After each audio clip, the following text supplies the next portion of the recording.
Imagine standing at the edge of a cliff, so high that your brain refuses to understand the depth below. Now imagine a bridge hanging across that void. But here's the part that doesn't make sense.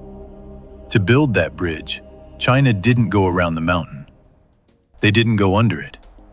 They didn't even go through it. They cut the mountain in half. Not by accident, not slowly over centuries, but deliberately, precisely, with explosions strong enough to reshape the land itself. Engineers warned it was too dangerous.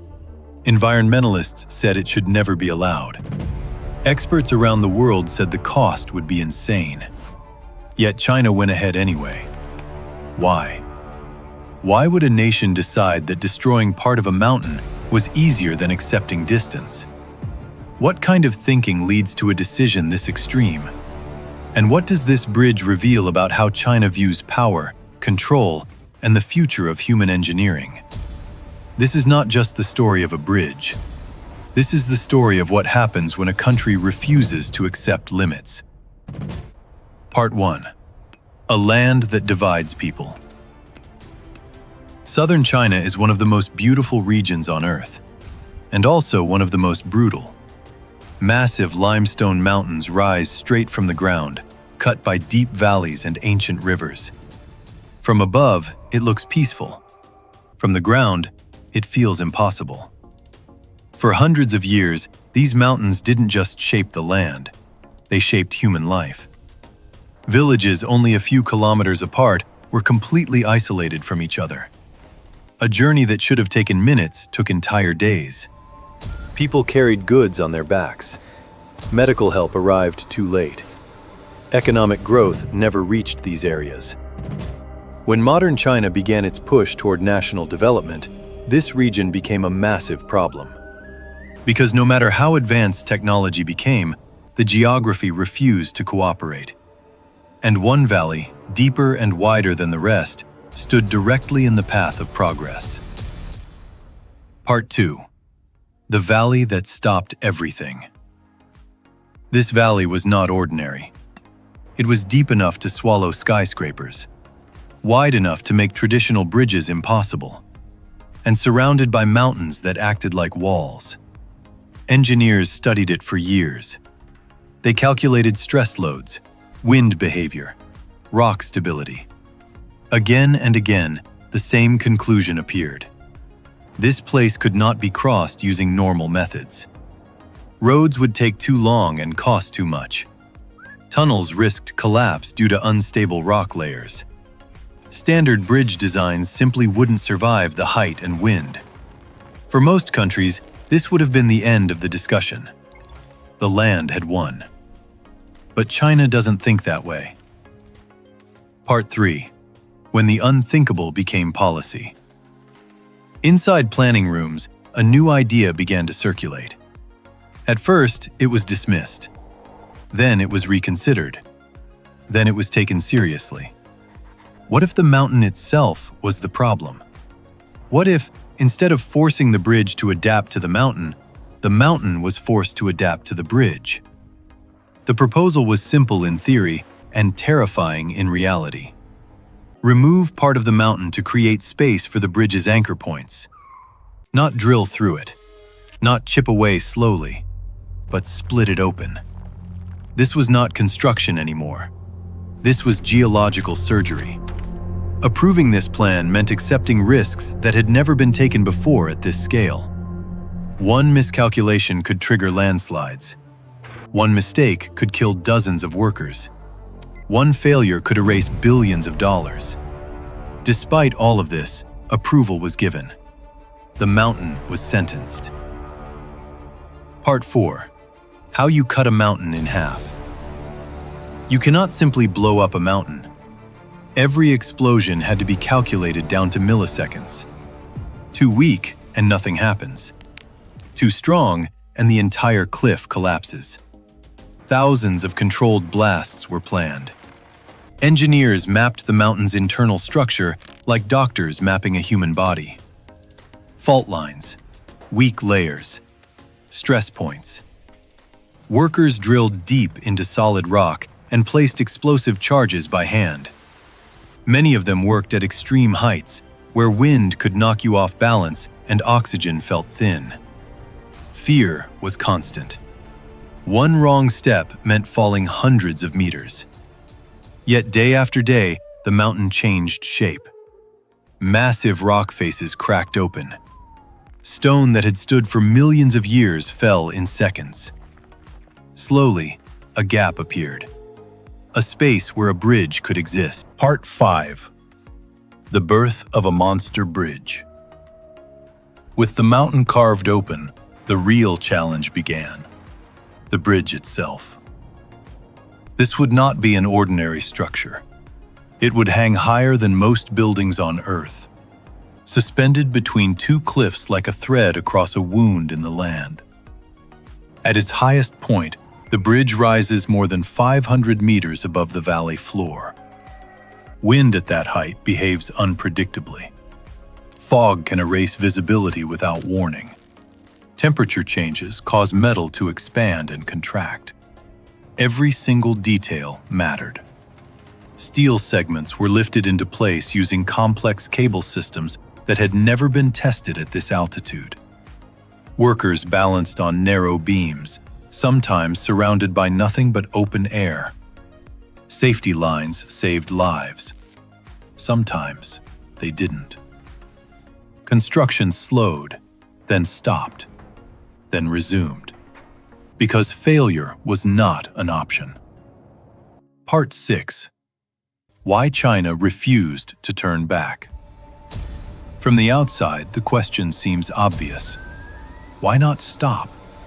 Why not choose a safer, cheaper route? The answer lies in how China views development. For China, infrastructure is not just convenience. It is control. It is unity. It is proof that no region is too remote, no land too hostile to be part of the nation's future. This bridge was designed to connect some of the poorest inland regions to major economic corridors. Travel times were reduced from hours to minutes. Ambulances could reach villages. Goods could move efficiently. Opportunities finally arrived. This was not about one bridge. It was about reshaping reality. Part 7. The world reacts. When images of the split mountain and the completed bridge reached the world, reactions were extreme. Some praised it as engineering genius. Others called it environmental destruction. Experts debated whether the cost could ever be justified. But one thing was undeniable. China had done something no one else dared to attempt. The bridge became a symbol of ambition, of risk, of a nation willing to challenge the planet itself. Tourists arrived from around the world. Some couldn't even step onto the bridge. The height was overwhelming. The ground felt unreal. Part 8. The price that remains. Progress always leaves scars. The mountain will never heal. The landscape is permanently altered. Some workers left with trauma that followed them home. They speak of silence at great heights, of the sound of wind through steel, of dreams where the ground disappears. These costs are rarely shown in documentaries, but they exist, and they matter. Part 9. The engineering lesson behind the mountain. Beyond the drama, beyond the explosions and height, this project changed how engineers think. Splitting the mountain was not recklessness. It was calculation. Every cut followed geological data. Every blast followed mathematical models. Every risk was measured, debated, and minimized. The project proved something important: that extreme geography does not automatically mean defeat. With enough planning, enough patience, and enough resources, even the most hostile terrain can be negotiated. Universities now study this bridge as a case study in modern civil engineering. Not because of how beautiful it is, but because of how many rules it challenged and survived. Part 10. Why other countries don't do this. A question often asked is simple. If China can do this, why doesn't everyone else? The answer is uncomfortable. Projects like this require massive centralized decision-making, long-term political stability, enormous budgets, and acceptance of high risk.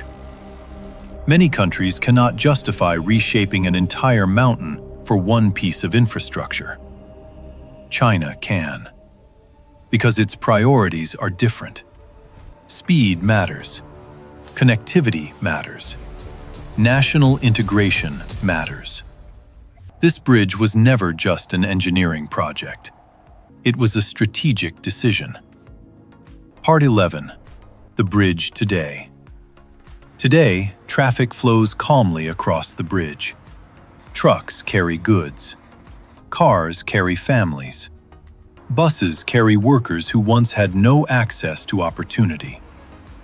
Most people crossing it don't think about how it was built.